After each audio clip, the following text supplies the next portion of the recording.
Terima kasih banyak atas kehadiran kawan-kawan yang cukup rame hari ini memenuhi ruangan non-blok. Ada berapa ya? Ada rame lah pokoknya yuk ya.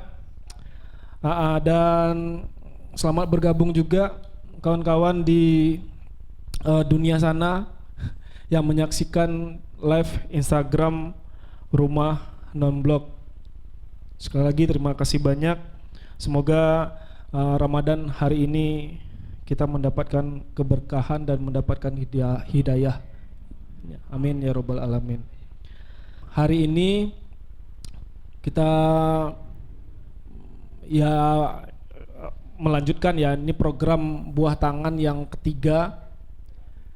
Yang kedua, satu dan kedua itu dilaksanakan di Sikukluang, Jalan Dwi Kora Gobah. Nah sekarang rumah non-blok Sikukluang ya, sebagai informasi Sikukluang sudah menjadi yayasan, namanya Yayasan Sirih Merah Sikukluang. Kemudian ada dua platform di dalamnya, ada Rimbang Baling dan ada rumah non-blok. Nah rumah non-blok sekarang bertempat di Jalan Abimanyu, Simpang 3, Pekanbaru, Riau, Sumatera, Indonesia. Nah, buah tangan yang ketiga ini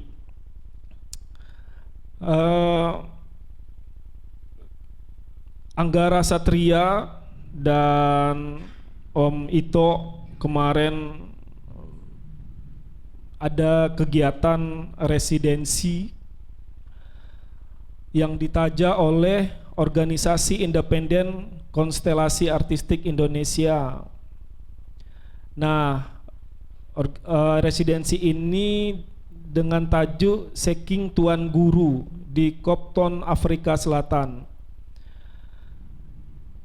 Dua figur Tuan Guru, Syekh Yusuf Al-Makassari dan Syekh Imam Abdullah Al-Tidore, merupakan figur penting yang kemudian menginspirasi Nelson Mandela dalam memperjuangkan keadilan di Afrika Selatan.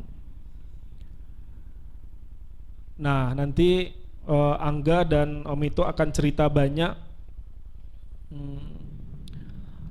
kenapa kemudian program ini bisa lahir dan bisa terjadi, yang diinisiasi oleh organisasi independen Konstelasi Artistik Indonesia.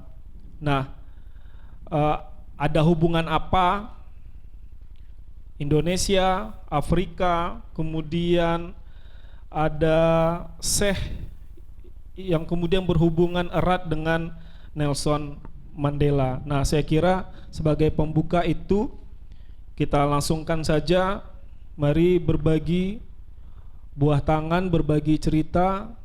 Ndak ada benda, ndak penting lah, ndak ada apa yang dari sana, kue-kue pun untuk buka puasa pun ndak ada, ndak apa-apa. Yang penting kita buah tangan ini yang paling penting. Substansinya adalah kita berbagi cerita dan berbagi pengalaman. Nah, untuk itu diawali oleh Om Ito, kepada beliau kami persilahkan. Ada dua hal sebenarnya yang menjadi basic dari kegiatan ini, residensi Seeking Tuan Guru. Jadi yang pertama itu bagian dari aktivitas saya, aktivisme saya sebagai fellowship di Ford Foundation. Kebetulan yang gathering yang kedua, kalau yang pertama kemarin di New York di bulan Juni tahun lalu, kemudian yang kedua itu bulan Februari kemarin di Johannesburg. Jadi kenapa ini ada? Kenapa residensi ini ada? Karena isu yang didorong oleh fellowship ini adalah ketidakadilan gitu, inequality. Kemudian bertempat di South Africa, di Afrika Selatan. Nah, kemudian dalam proses fellowship ini yang lebih banyak online, itu kita dicekoki mengenai apa itu inequality, apa yang kamu lihat, apa yang kamu rasakan, apa yang kamu alami mengenai inequality ini, ketidakadilan. Saya sendiri mendorong inequality yang terjadi di seniman Indonesia, khususnya seniman tradisi, karena saya sebagai seniman tradisi, musisi tradisi, itu saya coba dorong itu, dan kemudian ternyata ini menjadi persoalan global gitu ya. Afrika Selatan selanjutnya itu memanggil memori-memori saya mengenai terkait dengan satu sosok yang bernama Syekh Yusuf.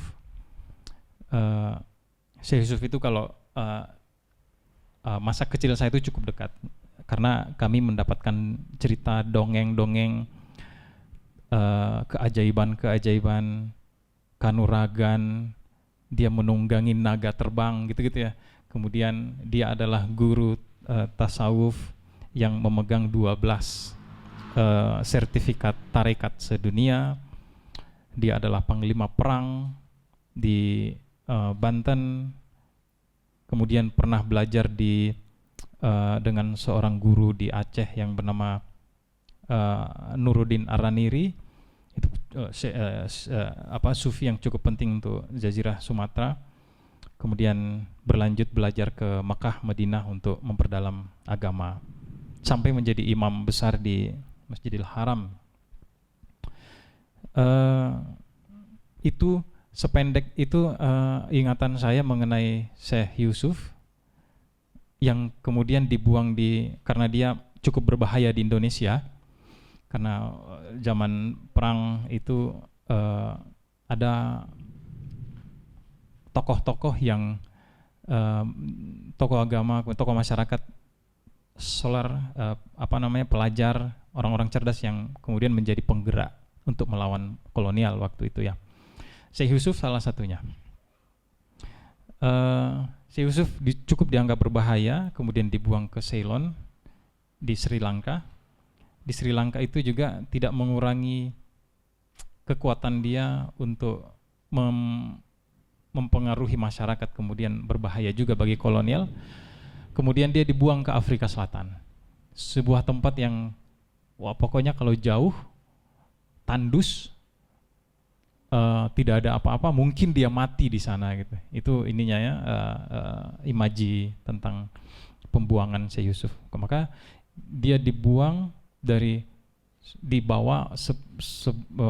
melalui menggunakan perahu bersama satu rombongan itu 50 orang ke Afrika Selatan. Mendarat pertama kali di Cape Town, di video di Cape Town, di Tanjung Harapan, di video yang kita lihat tadi yang ada laut itu. Di situ kenapa itu menjadi penting ya, titik salah satu yang penting. Kemudian saya pelajari lagi, ternyata tidak hanya Syekh Yusuf yang memiliki pengaruh di sana. Syekh Yusuf itu sekitar 1694. Dia cuma 5 tahun di sana. Kemudian ada tuan guru lain, si Syekh Imam Abdullah dari Tidore, Syekh Motura dari Madura, Syekh saya lupa namanya dari Padang, dari Sumatera Barat, Minang ya. Kemudian ada yang dari Lombok, ada yang dari Jawa. Itu ternyata semua mereka ini dianggap menjadi tuan guru yang kemudian menjadi tokoh penting yang membebaskan Afrika Selatan, terutama kulit hitam, dari diskriminasi yang dibentuk oleh kulit putih. Nah, apa kaitannya dengan residensi ini? Kemudian ada pertanyaan-pertanyaan ya dari fellowship ini. Apa yang kamu mau buat? Apa yang kamu bayangkan di masa depan terkait dengan isu ini? Isu di Afrika Selatan itu kulit hitam dan kulit putih. Lebih besar lagi, kulit putih dan semua kulit yang lain, termasuk Indonesia, termasuk Cape Malay ya. Kita kemudian temukan Cape Malay di sana. jumlahnya sekitar 500.000 orang, dimulai sejak Syekh Yusuf pertama kali, kemudian ada migrasi-migrasi yang beberapa gelombang yang kemudian berkembang biak, beranak pinak di sana, bercampur dari seluruh area dari Indonesia yang kemudian mengembangkan keturunannya di sana. Mereka juga mengalami diskriminasi seperti orang kulit hitam, gitu ya. Tidak mendapatkan hak yang sama, berbicara sedikit yang kira-kira menyinggung pemerintah kulit putih itu langsung di ban, dibuang, dibunuh, gitu-gitu ya. Termasuk seniman, saya masuknya di situ. Termasuk seniman. Jadi seniman-seniman yang karyanya kira-kira itu mulai membuat pemerintah tidak nyaman, diambil, dipindahkan, dibuang lagi. Jadi exiles itu di pembuangan itu masih terjadi bahkan di zaman modern setelah abad ke-16 ke-17 sampai hari ini kita masih bisa rasakan. Nah, saya membawa teman-teman komposer, videografer dari Indonesia itu untuk mencoba merasakan apa yang saya pikirkan gitu ya, bahwa di sana terjadi diskriminasi, terjadi ketidakadilan, kemudian berkolaborasi dengan seniman seni rupa dan musik di Cape Town itu untuk bersama-sama menciptakan karya. Di sini ada salah satunya ada Angga yang juga menjadi salah satu komposer yang ikut, juga ada Helza itu yang menjadi project manager dari program ini. Dan setelahnya kita bisa cerita panjang lebar. Itu dulu mungkin. Baik, terima kasih. Sungguh ini pengetahuan yang cukup baik dan saya baru mengetahui hal itu. Konteksnya di seniman yang kemudian juga diperlakukan sama dengan tuan guru dan para syekh tadi, apa yang bisa diceritakan di lingkaran kesenimanan pada masa itu? Ya, sebentar. Khusus seniman ya, itu memang yang menjadi ini ya, itu yang menjadi fokus program ini. Yang nanti Helza juga bisa cerita dari cerita-cerita Tania, tapi yang dapat saya cerita adalah kami wawancara sama musisi, mana acara di mana dia?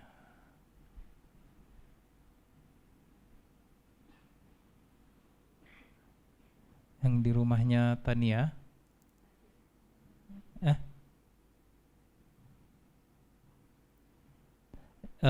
Ini dia wawancaranya. Jadi ada seniman musisi namanya Hilton Schelder, itu maestro jazz yang sangat disegani. Saya sesungguhnya itu sudah mengetahui Hilton sebelum kami diperkenalkan dengan Hilton justru. Hilton itu keturunan Indonesia tapi bercampuran dengan Belanda. Hilton Schelder, dia nama belakangnya Schelder, yang dia musisi jazz, kemudian ayahnya Tania juga instrument builder, pembuat alat musik yang mengeksplorasi alat-alat musik tradisi Cape Town yang sesungguhnya itu dibawa dari negara-negara luar, hasil dari pembuangan juga. Misalnya ada merimbau. Merimbau itu saya tanya, Pak, ini merimbau kayaknya dari instrumen dari negara lain. Iya, kayaknya. Nah, Kenya itu dibawa oleh hampir menjadi alat musik tradisi di Cape Town itu karena sudah menjadi bagian dari masyarakat di sana, tapi dibawa dari Kenya gitu ya.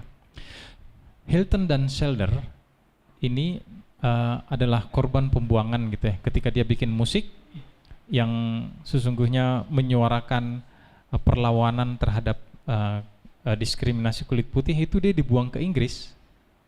Dibuang ke Inggris selama berapa tahun? 10 tahun di sana gitu ya. Dibuang ke Inggris, kemudian tidak bisa apa-apa, tapi dia tetap bertahan. Dia tetap berkarya, dia tetap melanjutkan pekerjaannya. Mereka bekerja sebagai musisi. Dan kemarin terakhir ngobrol sama Angga sama Hilton itu, mereka sudah memproduksi 40 album musik. Sangat produktif gitu ya. Kemudian nanti ini cerita tentang keramik, ini menarik sekali, mungkin ini yang menjadi contoh yang Helza mendalami itu ke Tania. Waktu kami jalan-jalan ke kampung Bukap itu, dia ada cerita, Helza bisa cerita. Baik, Kak Elza mungkin bisa langsung biar tidak terputus, ditambahkan aja langsung. Oke, langsung aja. Jadi ada hari pertama kami jalan ke Bokap, itu perasaannya aneh banget ya. Itu kita lagi jalan di Bokap, kita berada di tempat yang jauh banget, tapi akrab sekali. Karena di setiap kita jalan itu orang bilang dan menyapa, ngelihat wajah kita yang sangat Indonesia ini, mereka langsung assalamualaikum gitu. Dan tidak ada yang nggak ramah di sana gitu. Nah, ketika kita jalan sama Tania, tiba-tiba yang kita lagi bercanda dia langsung marah-marah gitu. Apaan sih gitu kan? Terus dia ngambil handphonenya, dia arahkan ke salah satu pagar. Itu rumahnya kan cantik-cantik ya, rumahnya warna-warni. Terus dia arahkan ke salah satu pagar rumah yang ada di sini. Rumahnya nggak kita foto ya, tapi di salah satu ini. Terus saya tanya, kenapa Tania kok tiba-tiba marah gitu? Terus dia bilang, kalau aku ngomongin sekarang, kamu nggak bakal ngerti katanya. Tapi ini, dia foto ada, jadi kayak misalnya di pagar rumah itu ada keramik. Keramiknya itu sederhana, cuman tempat ini aja, tempat nomor rumah. Jadi biasanya kita ada nomor rumah nih, terus ada keramiknya gitu. Cuman gitu doang dia marah. Terus akhirnya setelah kita pergi dari situ, kita nongki gitu, kita ngopi. Ya kebiasaan orang Melayu nyampe ya ke sana ya, duduk nyari tempat buat ngopi. Terus akhirnya saya tanya kenapa? Ternyata sesederhana ini. Jadi keramik itu adalah khas Belanda. Jadi ketika misalnya ada orang yang pasang itu, dia misalnya gini, misalnya kita jalan-jalan nih Bang, kita jalan-jalan di daerah Bokap nih, terus kan banyak orang foto-foto nih, terus tiba-tiba kita foto di depan misalnya si keramik itu, kita posting. Nah kemudian keramik itu menjadi oh ya wajar di sana. Ternyata enggak. Ternyata banyak orang kulit putih yang mencoba, istilahnya gentrifikasi ya, mencoba mengambil alih daerah Bokap ini. Karena dia tempatnya bagus, dia di tengah kota dan dia itu tempat turis. Nah, caranya halus, karena kalau misalnya dia blak-blakan mengambil alih, tentu orang akan melawan. Tapi dia ambil dengan cara-cara kultural. Jadi misalnya dia pasang keramik yang ternyata itu adalah khas Belanda. Nah, orang yang datang kemudian oh ternyata Bokap itu khasnya ya keramik ini, padahal enggak. Makanya dia marah banget. Terus saya tanya, ini orang siapa? Oh, itu si bapak itu saya udah berantem dah sama dia dari kemarin-kemarin. Nah, jadi si bapak ini yang orang kulit putih ini membeli rumah sekitar 2 properti yang kemudian dia ubah menjadi penginapan dan dia jual mahal, dan akhirnya pajak naik Dan orang-orang yang ada di sini yang sudah tinggal di sini ratusan tahun kesusahan untuk membayar pajak. Dan tentunya terpaksa menjual, seperti misalnya terjadi di orang-orang Betawi di Jakarta dulu. Akhirnya mereka pindah ke ujung-ujung Cape Town. Nah sama juga begini. Jadi misalnya kayak gitu. Coba tadi foto tadi. Nah ya jangan pedulikan orangnya. Misalnya kayak ada tulisan art gitu ya. Nah dia pakai keramik Belanda. Dan kemudian kalau misalnya saya foto-foto di sini kan saya nggak tahu, saya kan orang luar ya, saya nggak tahu tuh saya foto itu tersebar, lalu orang menganggap oh wajar, oh memang ini ya khasnya Cape Town keramik itu, padahal itu adalah upaya mengambil alih kultur bokap sebagai keturunan Cape Melayu oleh orang-orang kulit putih. Secara budaya, secara kultural. Jadi halus, terus saya bilang, kenapa kamu gelisah sekali Tania? Terus dia bilang gini, karena kalau misalnya yang kecil-kecil ini tidak dihentikan sekarang, maka sudahlah nanti akan lebih susah lagi kita melawan. Kita nggak punya uang, kita nggak punya kuasa. Yang kita punya adalah kebudayaan. Dan hal itu yang kemudian bikin saya, langsung kita berkaca ke Pekanbaru gitu ya. Kita jangan Pekanbaru lah, berkaca ke Indonesia. Ternyata hal-hal seperti itu banyak terjadi gitu. Budaya-budaya ditempel dan kita membiarkan. Misalnya kayak sudahlah, cuman nomor rumah aja gitu. Kenapa ribut? Ternyata dari hal-hal kecil itu kemudian dunia mengetahui, oh iya di bokap itu ternyata kalau rumahnya harus ada keramik Belanda. Nah, kesel nggak kalau misalnya seperti itu. Nah itulah yang salah satu temuan yang kami dapatkan selama di sana. Makasih Bang Ucin. Baik, terima kasih. Ya terjadi bias kebudayaan lah ya barangkali. Mohon maaf kalau nanti misalnya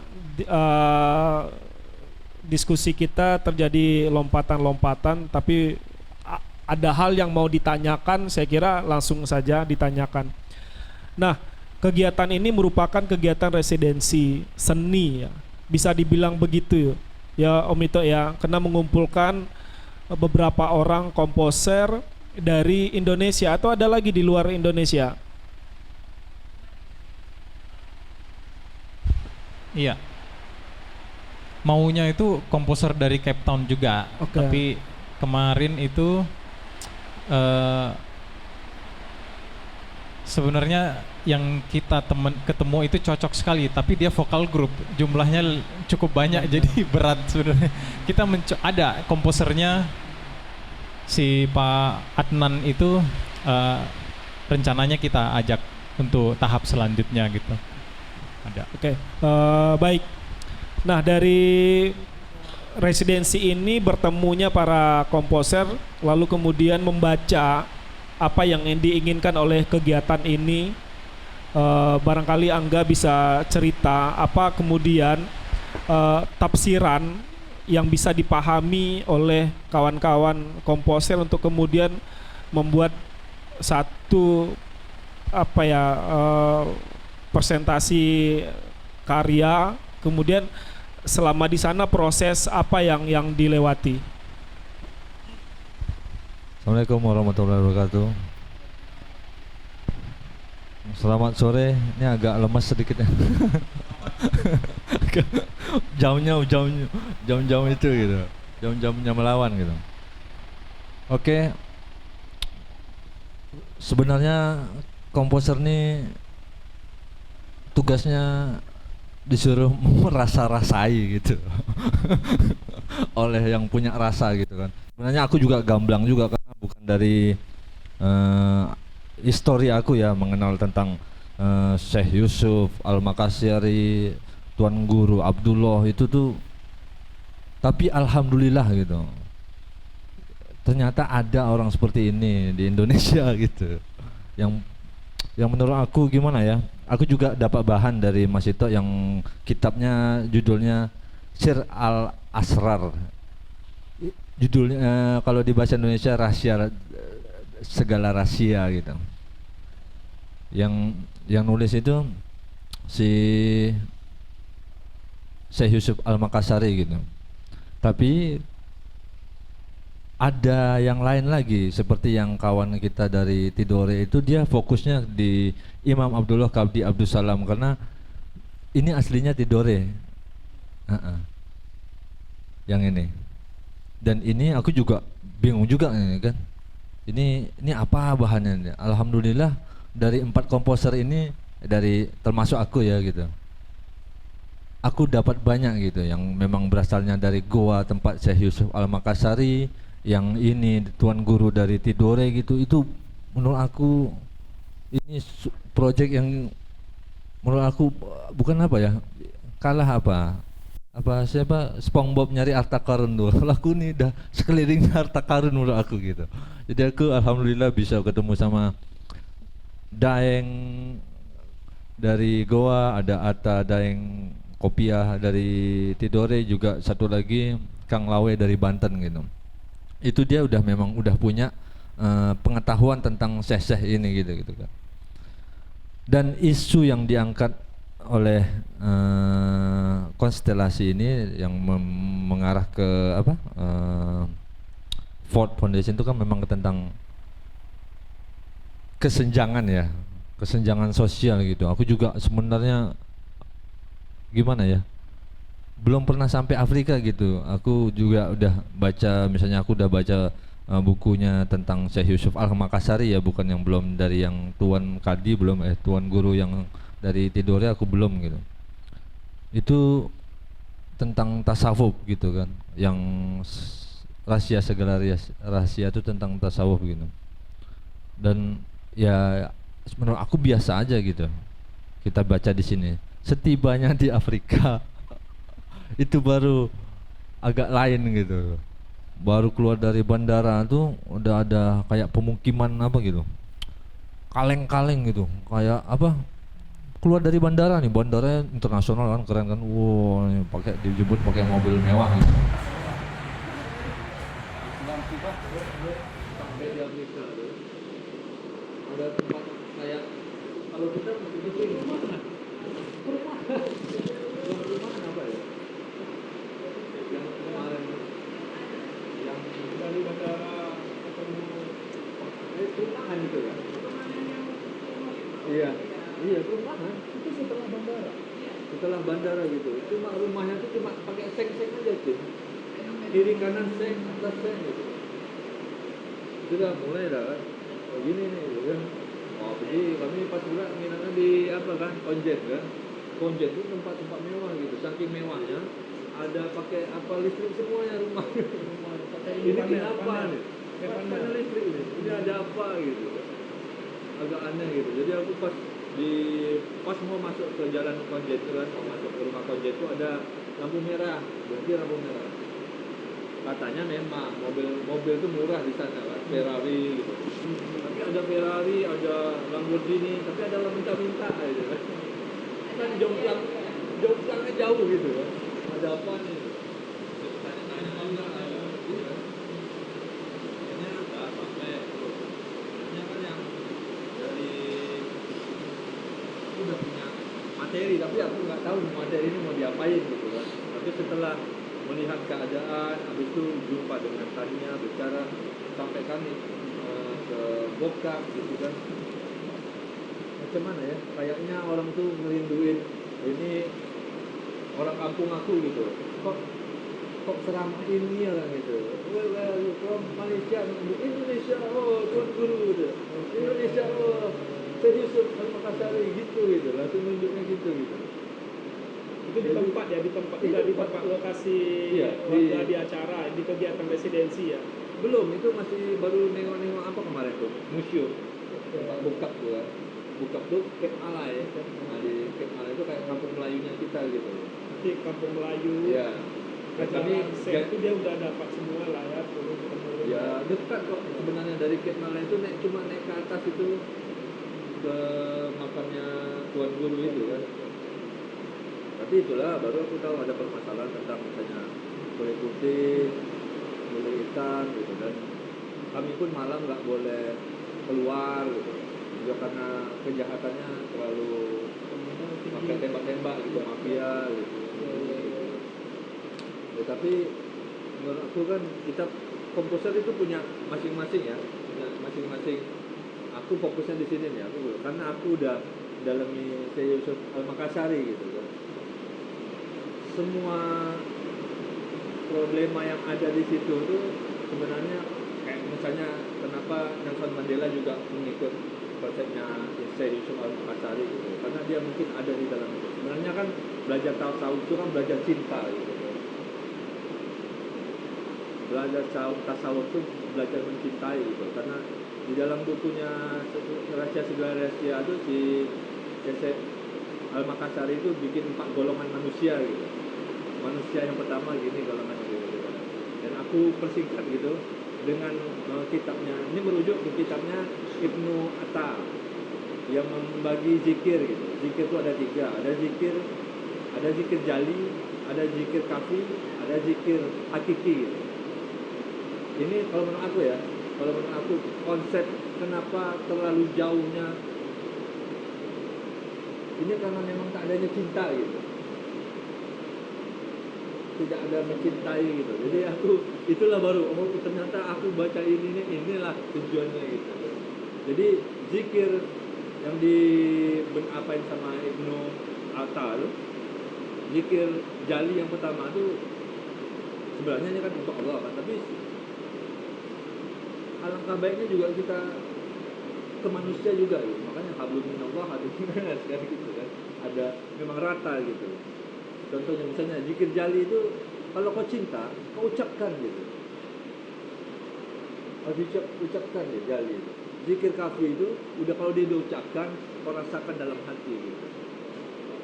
Hakiki kalau kau udah ucapkan, kau udah rasakan dalam hati, hati-hati tingkah laku kau gitu. Harus kau jaga gitu. Rasaku perbedaan semua ini karena kita tidak saling mencintai gitu.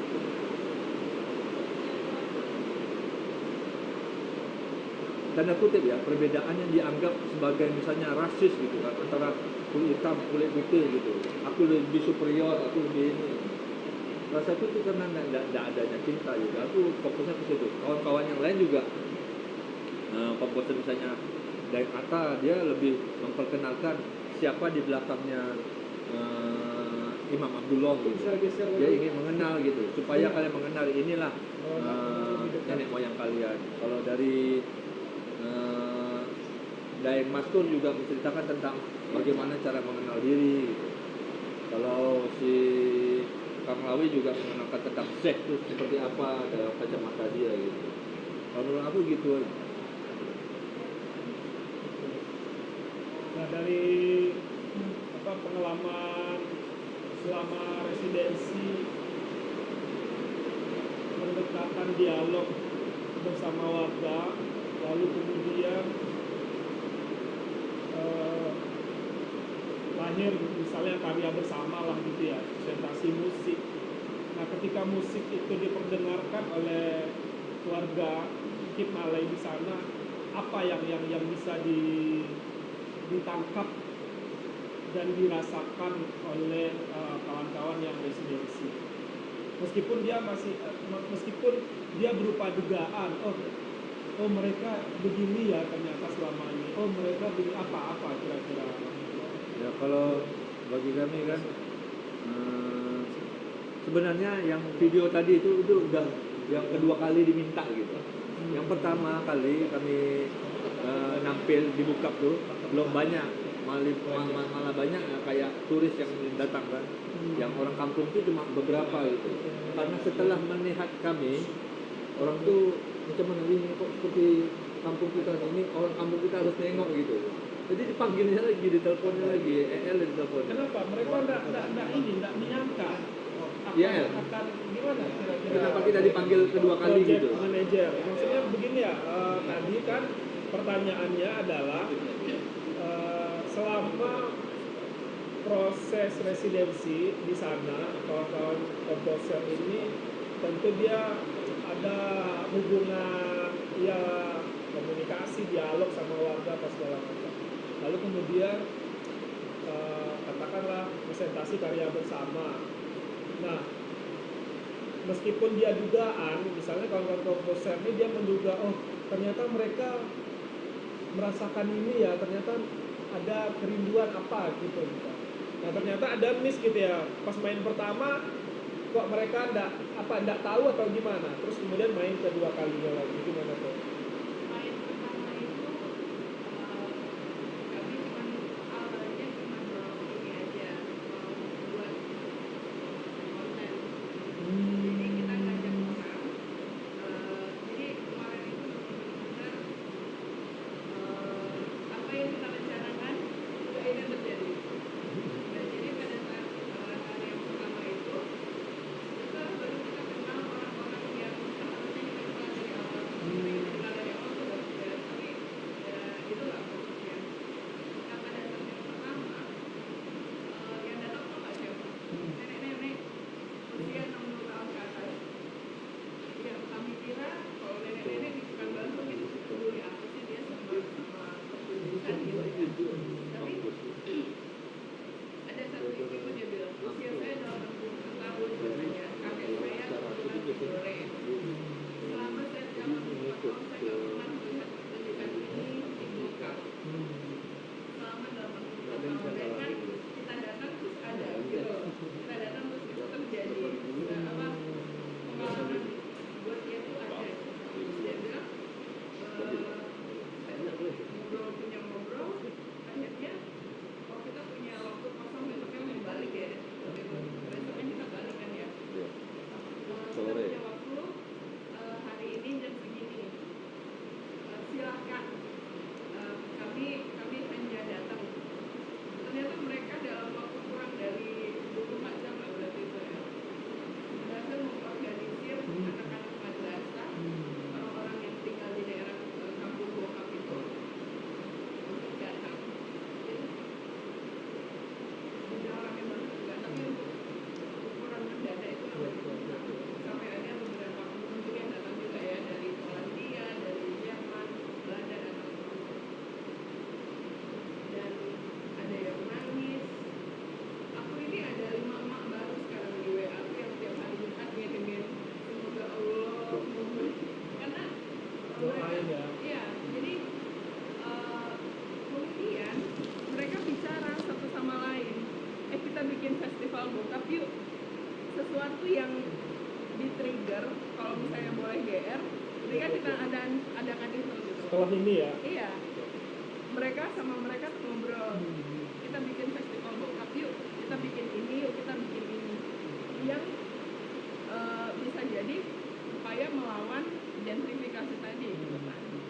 Terus kita ngobrol akhirnya, kok ini ya, kok nunggu kita datang dulu atau gimana gitu, kok kita datang dulu tuh baru mereka oh ya gini.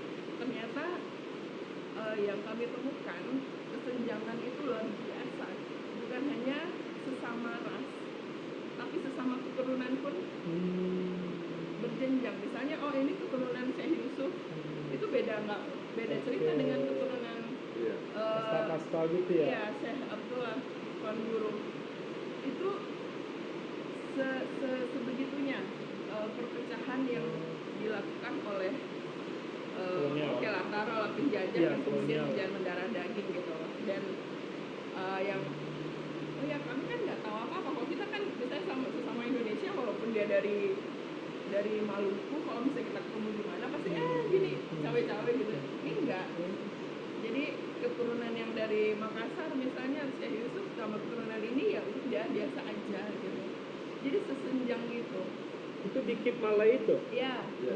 Itu di Cape Town. Sebegitunya mereka pecah gitu. Dan ketika kita datang, kami bilang, tuan guru di Indonesia itu nggak ustadz doang. Tuan guru musik ada, tuan guru bahkan make up apa sih namanya kalau orang Melayu? Mandam itu tuan guru juga. Tuan guru ini juga ada. Karena kebetulan yang datang itu tuan gurunya ustaz, pejuang ya. Mereka mengenali itu gitu, dan itu jadi temuan yang menarik buat kami gitu. Dan wah ternyata begitu ya. Terus mereka cerita tentang Melayu nih, itu merasa dia lebih baik daripada orang yang kulit hitam. Misalnya seperti itu, wacananya seperti itu. Karena mereka mengeksklusifkan diri, oh ya aku keturunan Indonesia, aku bukan keturunan kulit hitam. Jadi aku lebih baik dari kalian. Ada narasi kayak begitu Bang Ucin. Dan akhirnya aku bilang, Melayu itu kalau nggak nyampur tuh nggak Melayu. Kalau nggak berbeda-beda itu nggak Melayu. Dan akhirnya mereka, oh iya ya kayak begitu ya. Gitu. Jadi ada hal baru yang kami dapat, ada hal baru yang mereka dapat. Jadi kayak kembali ke pertanyaan Bang Ucin tadi, apa namanya? Ada apa sih sifat karakter yang sudah terlalu menghujam dan akhirnya membuat mereka pisah gitu loh. Dan itu berhasil, taktik itu berhasil dilakukan oleh orang kulit putih sehingga orang-orang yang kulit berwarna ini tidak bisa nyatu. Jadi ketika kita datang, ya kita nggak merasa jadi apa ya, misalnya kayak Mesias gitu, enggak. Mungkin ada sesuatu satu atau dua hal yang oh iya ya, kenapa enggak begini gitu, kenapa enggak begini, dan kami senang sekali dengar mereka bilang yuk kita bikin festival bokap yuk gitu. Itu sih. Oke, thank you. Ada tambahan nggak pengalaman ke warga tadi ini menarik menurutku gitu, karena memang dari program ini pun konstelasi ini memang ingin menyiapkan hal itu, maksudnya ada hal-hal yang mengedukasi ternyata gitu ya. Gitu ya, mereka tersadar bahwasanya ya misalnya mereka selama ini terpecah ya dengan adanya kegiatan ini, lalu kemudian ada hal gitu ya, magnet-magnet yang memang sebenarnya mereka rasakan gitu ya, tapi karena begitu kuat soal perpecahan di masa lalu itu mungkin ya perlu kegiatan program berikutnya menurutku. Nah, pengalaman Angga ke warga gimana Angga? Pengalaman ya lucu aja gitu ya. Misalnya di situ tempatnya apa ya, tempat bermastalkennya para seh besar gitu, tapi kok ajarannya malah hilang gitu. Iya kan, sedangkan aku aja terkejut ternyata aku yang ke Syekh Tuan Guru Abdullah nih, aku tak pernah nangis datang ke kuburan, nggak tahu kenapa aku nangis ini. Akhirnya aku nggak bisa loh keluar aku. Yang di Syekh Al-Makasyari untung agak kena hari Jumat kan masih. Tapi kalau yang di Tuan Guru Tidore ini yang tempatnya Ket Mala ini nggak tahu loh. Kok nangis sedih bawaannya. Aku udah bisa aku keluar, makanya pas foto-foto itu cuma sebentar aja aku keluar gitu. Karena mungkin aku sebelum kesana aku udah baca gimana perjuangan mereka sampai ke situ gitu kan. Tapi iyalah sama aja juga. Maksudnya sama aja juga gimana ya? Nabi gitu kan. Saya cucu-cucunya kan berkelahi juga. Nah di sana merasakan ini enggak? Ajarannya itu terputus enggak? Ya sebenarnya itu yang aku sayangkan gitu. Sebenarnya Syekh Yusuf aja mungkin jangankan di sana, di sini kita juga susah. Dia katanya 12 kitab udah ditulisnya misalnya kan. Yang sampai ke kitab mana? Kemana bukunya? Apa memang tidak disampaikan? Apa memang ditulis gitu kan? Atau untuk kalangan tertentu aja katanya mungkin tasawufnya ini gitu kan? Itu kan nggak bisa gitu. Apalagi di sana gitu yang dia juga bingung kan. Aku jadi misalnya kasusnya apa Mas? Imam Masjid Makassar kan? Ini Adam. Dia Imam Masjid turunnya Belanda. Bininya kan. Ternyata diusut nenek moyangnya itulah yang tukang dayungnya si Syekh Yusuf Al-Makassari mau tiba ke Cape Town. Saking dia orang Belanda. Dia dibilangnya apa namanya? Nenek moyang saya seleb tuh gitu. Karena mungkin nengok keajaiban Syekh Yusuf tuh masukin kaki ke air gitu. Karena tidak akan mungkin bisa berjalan ke sana katanya. Memang lagi tenang kali air gitu. Kalau di kita percampurannya itu sudah banyak dan luas. Iya. Nah kalau tadi kan aku membayangkan di sana perkampungan Melayu itu ya komunitas mereka, dan nggak tahu ya nanti dikoreksi apakah dia di satu tempat, satu komunitas di satu daerah, dan itu yang saling berhubungan. Nah kalau kita kan misalnya ngomongin soal ajaran lah gitu, tasawuf, kalau kita kan luas gitu ya, udah banyak ini ya pengaruh atau percampuran segala macam. Kalau di sana kan aku ngebayangkan mereka komunitas yang tidak terlalu besar, kecil di satu tempat, dan itu ajaran itu bisa terputus atau gimana? Atau bukan begitu? Ya aku bingung juga ya. Kalau yang misalnya kalau yang di Camp Malay itu fokusnya di awal masjid gitu kan.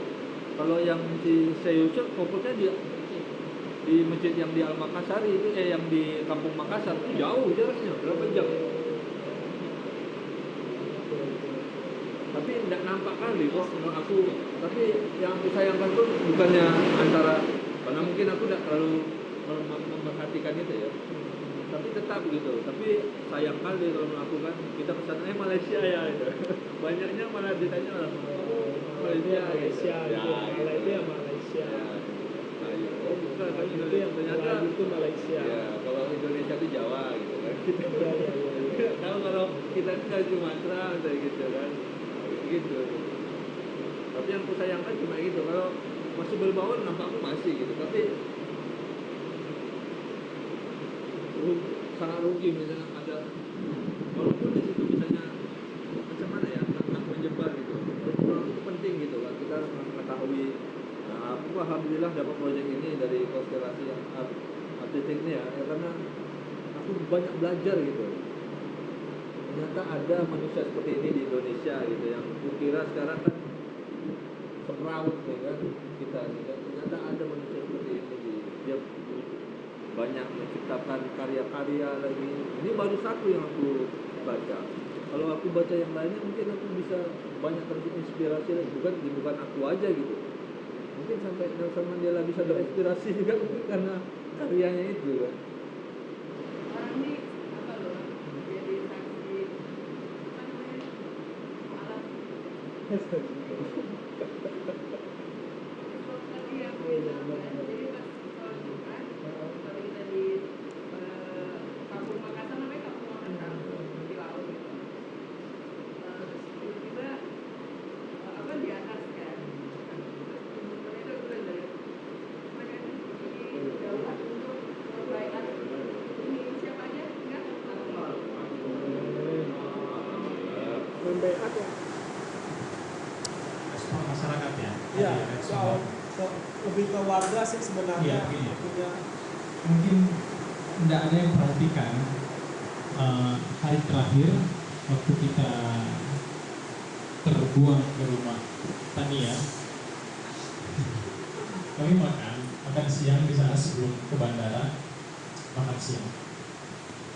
Di sana itu di rumahnya Tania itu ada ini rumah Tania ya.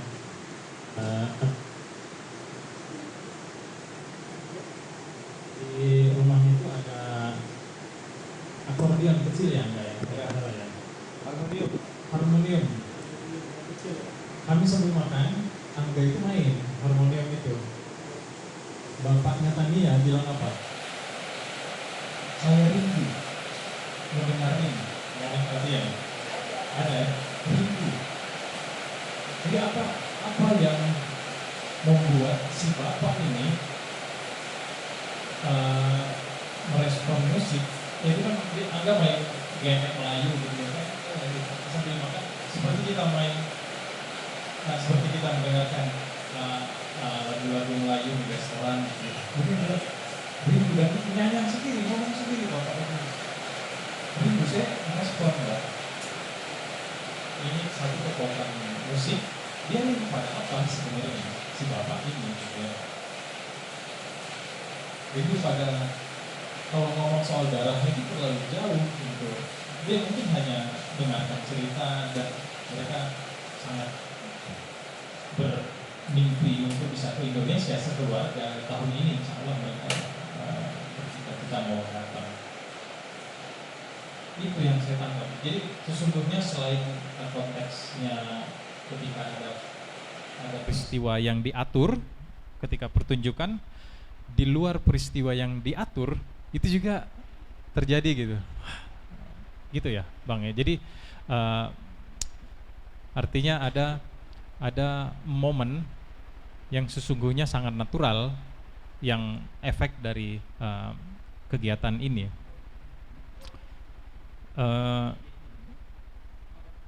Itu mungkin kalau soal respon ini ya. Nah, program ini di awal-awal itu kenapa Angga bercerita sebegitu leluasa tadi, saya biarkan mau ngapain itu silahkan gitu. Saya bilang begini ke 4 komposer ini sama si videografer, saya tidak akan intervensi soal artistik, tapi isunya adalah inequality, ketidakadilan, kemudian ini soal tuan guru. Saya sering berinteraksi dengan, dulu ada masa saya berinteraksi dengan guru, baik itu guru spiritual maupun guru seperti yang Helza bilang tadi, guru gendang itu maestro gendang itu kami sebutnya androng guru gitu ya, tuan guru. Jadi kita punya konsep tuan guru untuk artistik. Makanya ini sebenarnya kalau misalnya boleh dicuplik bintang-bintangnya itu konstelasi, kemudian menjadi nama konstelasi, itu adalah mereka ini para bintang gitu, para hero. Dan saya sangat senang ketika di dunia artistik kita punya tuan gurunya gitu lah, menjadi tempat bertanya, menjadi untuk menemukan solusi sosial politik masyarakat itu tuan guru. Sewaktu saya mencoba mencari data awal sebelum konsep note ini jadi, saya menemukan ternyata di Lombok itu pusatnya tuan guru di sana. Jadi mereka, kalau yang lain itu seperti natural, tradisi ya gitu, munculnya gitu ya. Tuan guru itu dinyatakan menjadi tuan guru ketika dia mempunyai kapasitas yang mumpuni, cukup, dan diakui oleh masyarakat.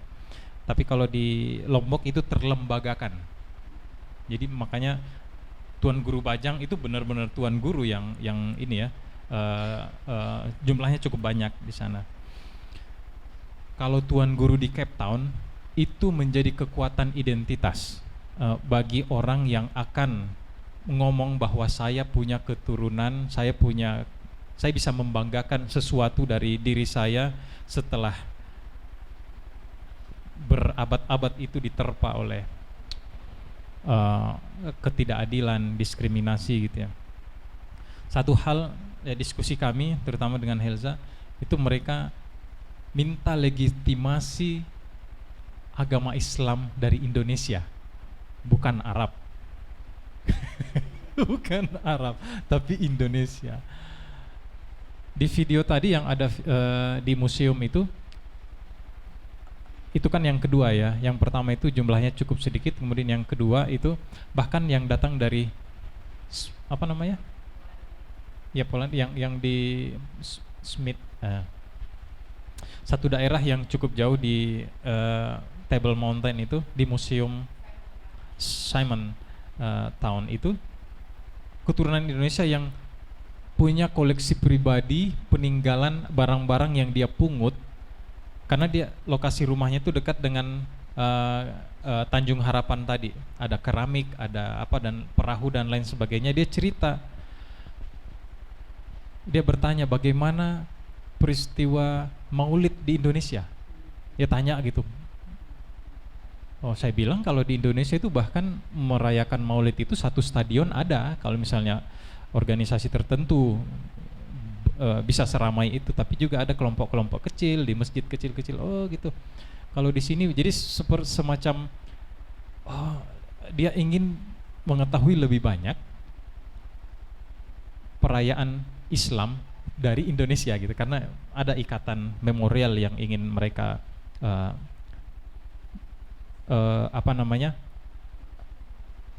menyesuaikan lagi dengan Indonesia tadi, bukan dengan Arab. Jadi kelihatan gitu ya, begitu kuatnya pengaruh. Tapi memang di sana itu selain ini ya, mereka mengidentifikasi Indonesia itu menjadi beberapa hal gitu. Satu, pemuka agama. Pemuka agama ini bahkan diklaim oleh Syekh Adam Philander itu, Imam Masjid Makassar itu, bahwa Cape Town itu diberkahi dengan Indonesia melalui Syekh Yusuf, Syekh Imam Abdullah, Syekh Motura, Syekh Padang, Syekh Lombok dan lain sebagainya. Diberkahi Cape Town. Kalau tidak dari Indonesia mungkin apa jadinya gitu ya. Tuhan sudah mengatur katanya. Terus tanya lagi mengenai apa hubungannya Syekh Yusuf dengan Syekh Imam Abdullah. Itu sebenarnya tidak ada. Tapi yakinlah bahwa ada satu ayat, mungkin hadis atau Al-Quran yang menyatakan bahwa setiap 100 tahun akan ada orang-orang seperti ini yang diturunkan ke bumi gitu. Maka ketika dihitung, kok berkumpulnya di Cape Town banyak sekali ya gitu. Mereka itu yang merasa diberkahi gitu dengan Indonesia itu karena gitu. Iya, bahkan Cape Town itu dipagari oleh syekh yang dari Indonesia gitu. Itu satu ya, itu dari identifikasi dari pemuka agama. Kemudian pejuang, hero, itu juga mereka mengidentifikasi dirinya yang terkait dengan Indonesia itu dengan hero. Yang ketiga adalah buruh, budak, ada 3 itu. Jadi itu ya, gelombang pembuangan itu macam-macam, lebih banyak dari Jawa kalau buruh. Tapi buruh itu buruh yang jago, karena yang membangun kota Cape Town itu menjadi sangat modern dengan arsitektur canggih oleh Inggris, itu orang Indonesia gitu yang jago gitu. Iya, pekerjaannya kuliner satu. Jadi ya jadi gitu ya.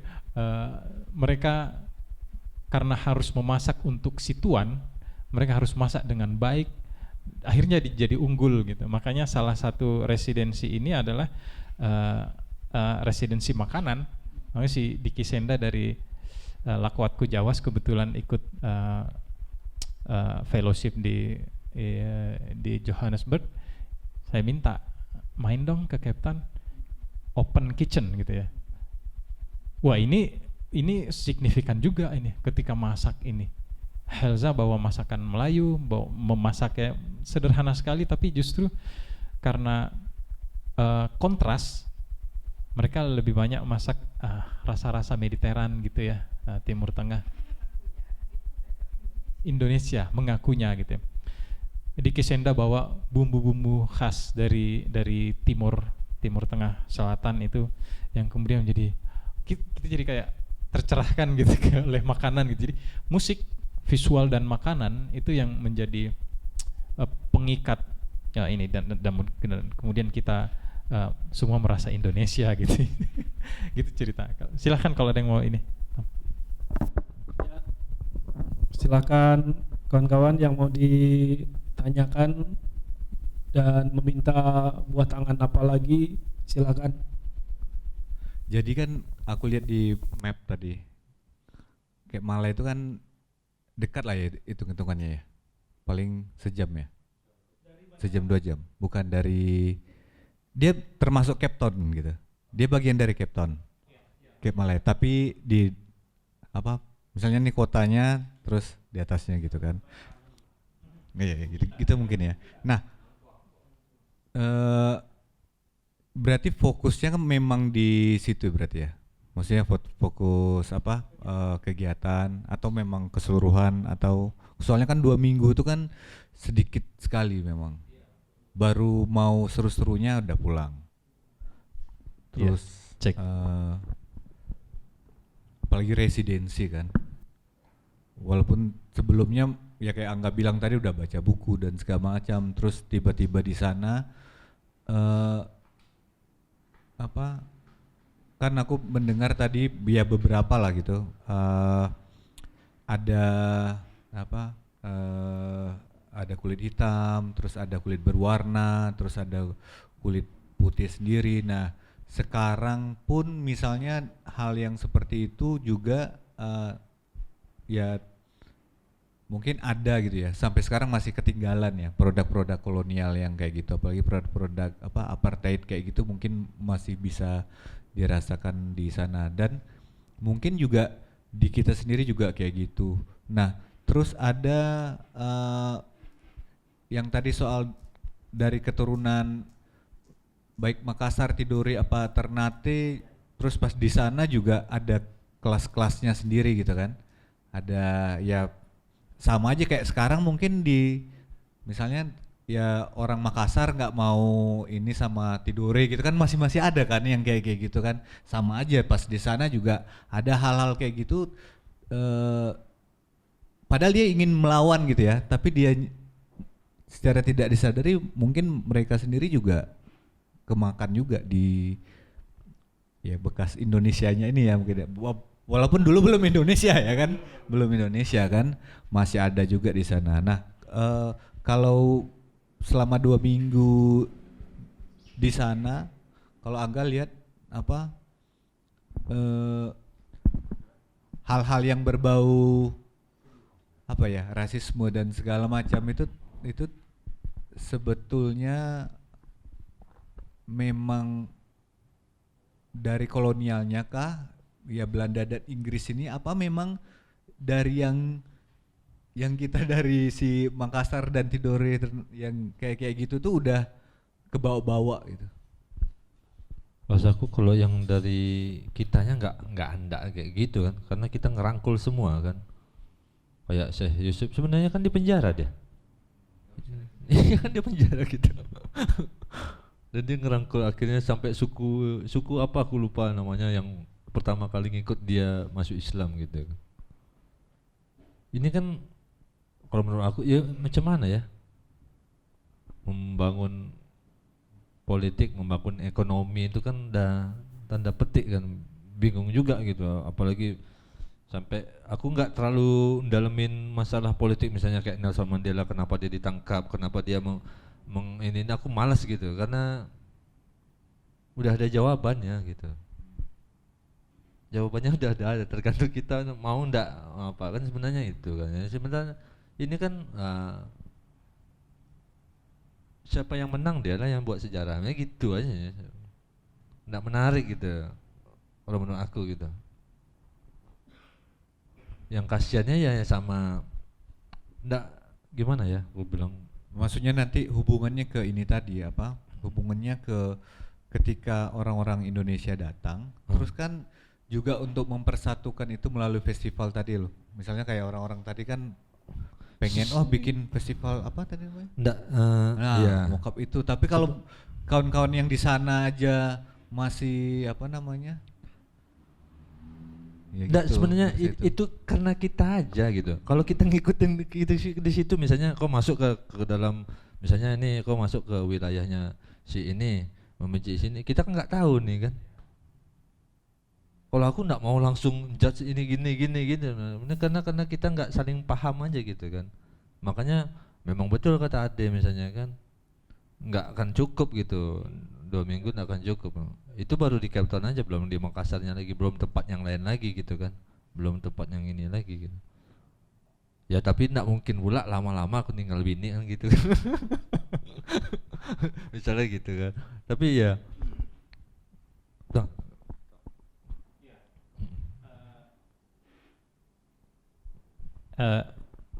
ingat enggak, aku pernah minta Bang Ade untuk ajari aku apa itu residensi.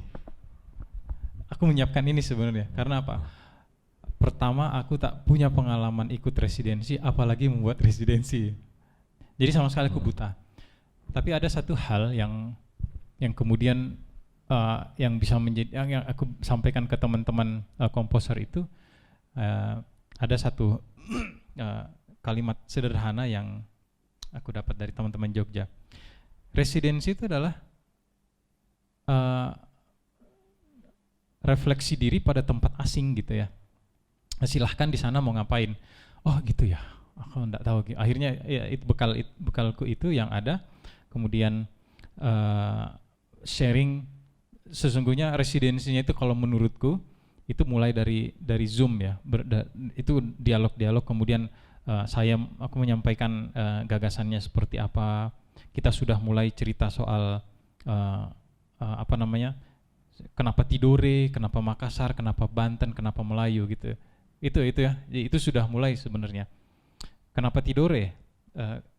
Karena ada Syekh Imam Abdullah yang akan kita pelajari hari ini seperti apa pengaruhnya di sana gitu. Kenapa Makassar? Misalnya ada Syekh Yusuf. Kenapa Banten? Karena Syekh Yusuf pernah menjadi panglima di sana dan ternyata ada petilasan di sana. Jadi Syekh Yusuf ini punya 3 makam. Satu di Cape Town, yang kedua di Banten, yang tadi ada fotonya, yang ketiga di Goa di Makassar. Dia punya 3 punya 3 makam. Kemudian tadi Ade nanya kenapa tempat-tempat itu, apakah fokus di Cape Town, di sana ada Cape Malay dan lain sebagainya. Kami tersadar itu belakangan. Jadi ketika aku susun program, daily program, kenapa hari ini di sini, kenapa hari ini di sini. Jadi ternyata ada 3 spot yang menurutku itu harus dikunjungi karena punya energi yang dominan. Satu Cape Malay di sini ya, Cape Malay tadi di daerah sini. Ini di Bukap tadi nih, daerah atas. Di bagian punggungnya Table Mountain. Kemudian yang kedua itu di bawah sini di Good Hope, Tanjung Harapan. Ini yang video tadi ujung di sini titik awal pembuangan itu tiba. Jadi setelah berapa lama di laut dari Ceylon, dari Sri Lanka, tiba pertama di sini. Kemudian titik energi berikutnya adalah Makassar. Di sini dia titiknya. Daerah sini ya, daerah bawah gini. Jadi 1, 2, 3 itu segitiga yang baru sadar kenapa 3 titik ini yang kami anggap punya energi dominan gitu ya. Gitu. 2 minggu aku yakin dari awal itu sangat pendek. Akhirnya kemudian dialog berkembang, ada inisiatif Helza ngobrol dengan masyarakat Cape Malay untuk bikin festival itu. Oke, itu satu alasan berikutnya supaya program ini sustainable gitu ya. Sebenarnya ini fasenya sampai 3. Ini baru satu fase di Cape Town. Fase 2 itu harusnya bulan Juni di Indonesia. Jadi seniman Cape Town itu datang ke Indonesia, kemudian kita menyusuri titik-titik Tuan Guru ini dari Ternate, Tidore, Makassar, Banten. Inginnya ke Melayu, ke Riau itu, tapi geleng-geleng gitu. Nggak mungkin satu titik itu aku pengennya di Penyengat sebenarnya. Karena satu area itu menjadi saksi perang Melayu Portugal di situ kan, yang kemudian banyak budak-budak perang yang diambil dari situ kemudian dibawa ke Cape Town, beranak pinak di sana. Jadi seperti itu ya. Jadi si Tania ini juga sudah merancang sebenarnya akan datang ke Indonesia, dan sudah ceritanya panjang sekali. Kita akan bikin program sampai 3 tahun, 4 tahun. Oke, siap, kita selesaikan perlahan gitu Bang. Baik, terima kasih. Tidak akan cukup waktu, tidak terpuas-puas buah kangen yang diberikan, barangkali akan banyak obrolan selanjutnya di luar ini setelah ini. Nah, terima kasih banyak atas buah tangannya Momito, Angga, KEL. Terima kasih banyak juga untuk kawan-kawan yang sudah sempat hadir di rumah non-blok melalui program buah tangan ini. Dan terima kasih juga kawan-kawan yang di luar sana di dunia sana yang gabung di Instagram kalau masih ada. Ada ya. Terima kasih. Baik, saya tutup. Wabillahi taufiq wal hidayah. Wassalamualaikum warahmatullahi wabarakatuh.